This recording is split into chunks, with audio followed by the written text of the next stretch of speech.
আসসালামু আলাইকুম। সবাইকে স্বাগত জানাচ্ছি। আপনাদের সাথে আছি আমি শাহিন ইসলাম। আজকে আমরা যেটা করব ৪৬তম বিসিএস প্রিলি পাসের ১০ টা টিপস নিয়ে কথা বলব। শোনেন, আজকে হচ্ছে ২৬শে মার্চ আর আমাদের ৪৬তম প্রিলি পরীক্ষাটা হবে ২৬শে এপ্রিল। মহামূল্যবান ৩০ টা দিন। এই ৩০ টা দিন আপনারা কি করবেন সেটা হচ্ছে আমি আমার অভিজ্ঞতার আলোকে ১০ টা টিপস দিব।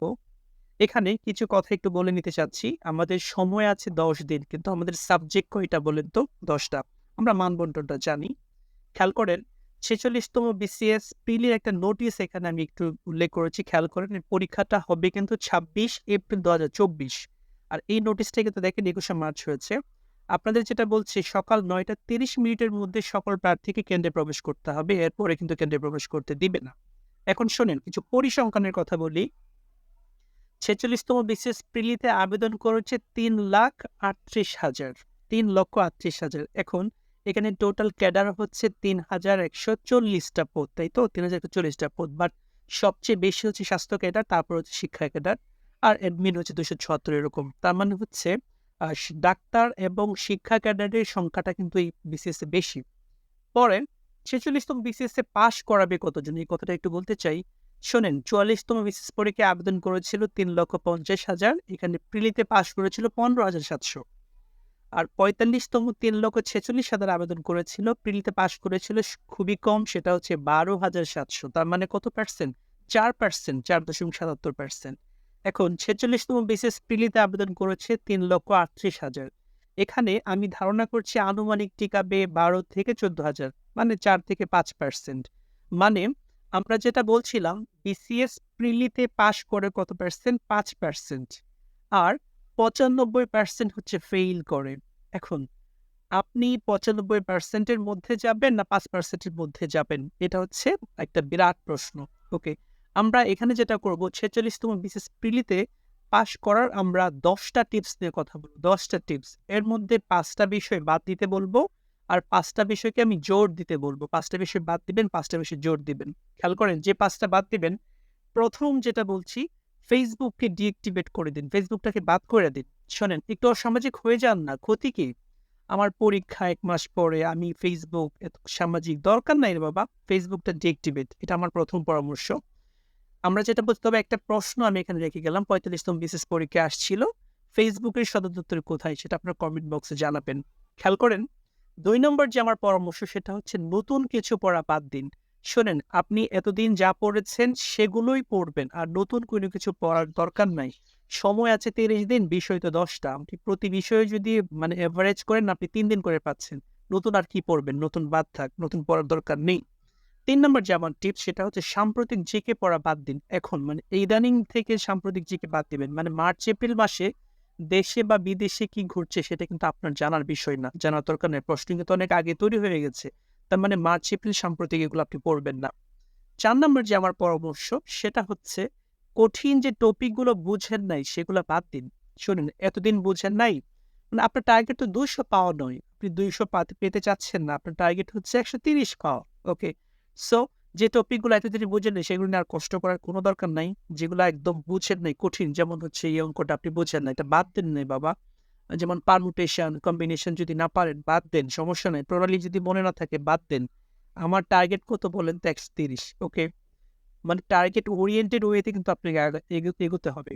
পরে ৫ নাম্বার যে বিষয়টা সেটা আপনি দেখেন, ঈদের ঘুরাঘুরি বাদ দিতে হবে। শোনেন, ১৩ এপ্রিল সম্ভবত ঈদুল ফিতর।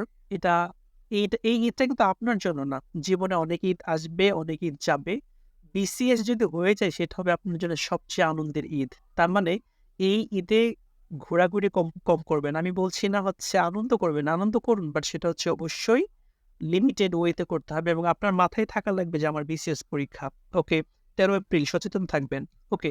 আমার ৬ নাম্বার যে টিপস, মানে ৫ টা বিষয় বাদ দিতে বলছি। এবার আমি কিছু বিষয়কে গুরুত্ব দিতে বলছি। শোনেন, প্রতিদিন কমপক্ষে ১৪ ঘন্টা পড়ুন। আমি কম বলেছি কিন্তু ১৪ ঘন্টা আপনাকে পড়তে হবে। শোনেন, ২৪ ঘন্টার মধ্যে নামাজ, খাওয়া, ঘুম ১০ ঘন্টা আপনি ব্যয় করুন। বাকি ১৪ ঘন্টা কিন্তু আপনাকে পড়তেই হবে। বা একটু কষ্ট করেন না। সামনের দিনগুলো তো অনেক সুন্দর হবে, তাই তো? ১৪ ঘন্টা। পরে অবশ্যই কয়েকবার রিভিশন দিন। রিভিশন কিন্তু অবশ্যই কয়েকবার দিতে হবে। আমি যেটা বলছি, যেখান থেকে যা পড়েছেন সেখান থেকে সেটা রিভিশন দিন এবং রিভিশন প্ল্যান অনুযায়ী আপনাকে রিভিশন দিতে হবে। গুরুত্ব অনুযায়ী রিভিশন দিবেন, লিখে লিখে পড়বেন। আর রিভিশন দিতে হবে কয়েকবার। শোনেন, একজন জার্মান মনোবিদ বলছে যে আমরা যে পড়ি, মানে ১ ঘন্টা পরে তার ৪৪% কেবল আমাদের মনে থাকে, বাকিটা মনে থাকে না। এখন আমরা যেটাই পড়ছি, যতই পড়িবে ততই ভুলিবে। ভুলে যাচ্ছেন কিন্তু আপনাকে যেটা করতে হবে, রিভিশন দিতে হবে এবং অবশ্যই রিভিশন দিতে হবে। কয়েকবার রিভিশন দিতে হবে। কমপক্ষে ২ বার, ৩ বার, ৪ বার আপনাকে রিভিশন দিতে হবে। ওকে? আমার ৮ নাম্বার যে পরামর্শ, সেটা হচ্ছে বিশেষ সংখ্যা পড়বেন।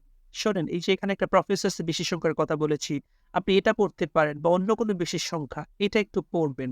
আমরা যেটা বলছিলাম, একাধিক কোম্পানির আছে, একাধিক প্রকাশনীর আছে, সেটা আপনারা সংগ্রহ করুন। বিশেষ সংখ্যাগুলো আপনাকে পড়তে হবে।